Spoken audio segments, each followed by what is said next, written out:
Alice was the third member of our family.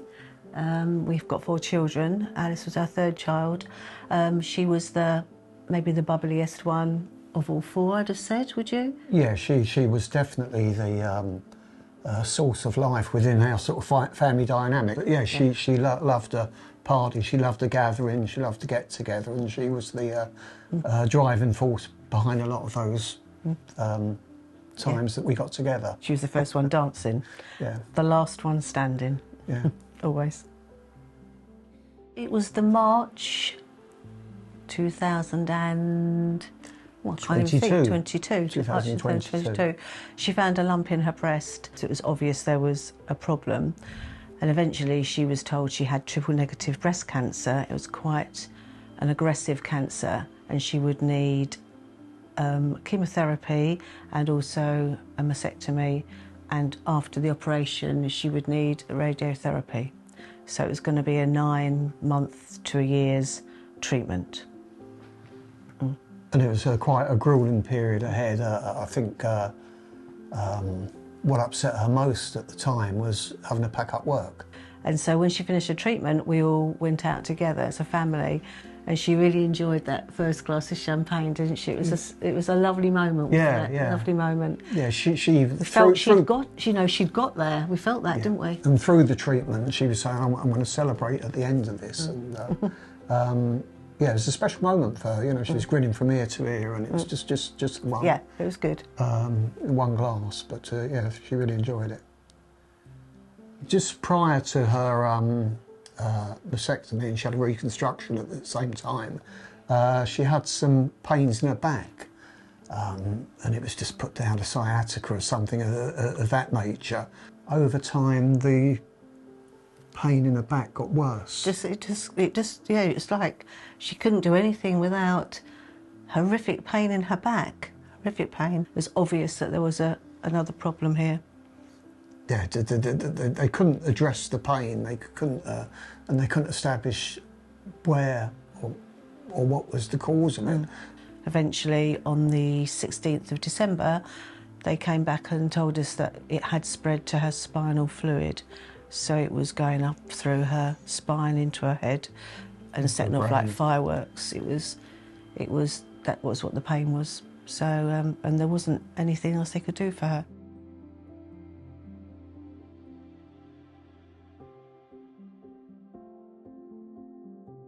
It was just such a relief to be here.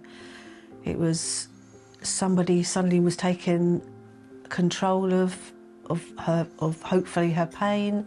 The room was lovely. It was like a hotel room suddenly, and on the whiteboard in the room it sort of said, "Welcome, Alice."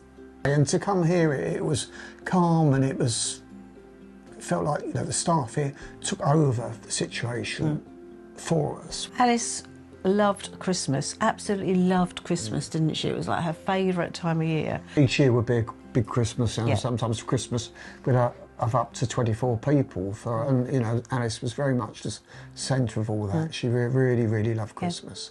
It kind of, the whole month of December was a bit of a blur, really, wasn't it?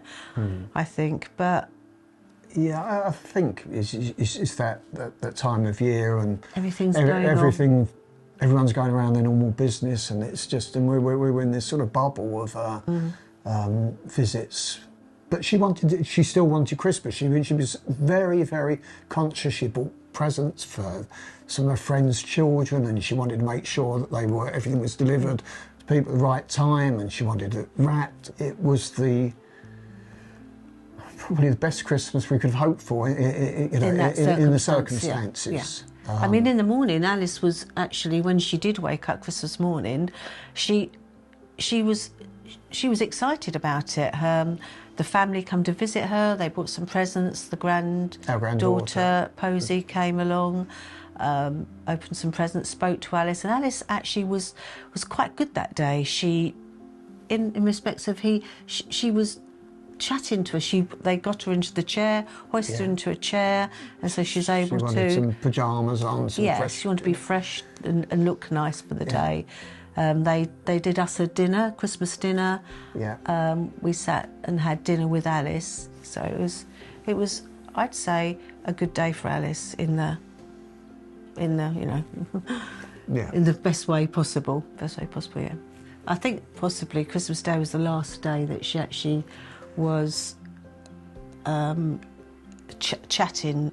I think from Boxing Day onwards, it kind of took a little slippery slope. She started to shut down a bit, I would guess, and I think the seizures became more frequent. But she held on for Christmas Day. She was desperate for that day. She was less and less awake, certainly less and less lucid by that time.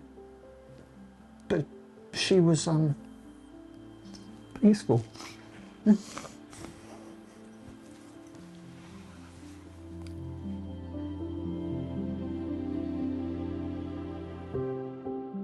We were just desperate to keep her memory alive. You know, she had an impact on a lot of lives. She was so bubbly, wasn't she? Yeah, and so anything that can do that is so important to the both of us.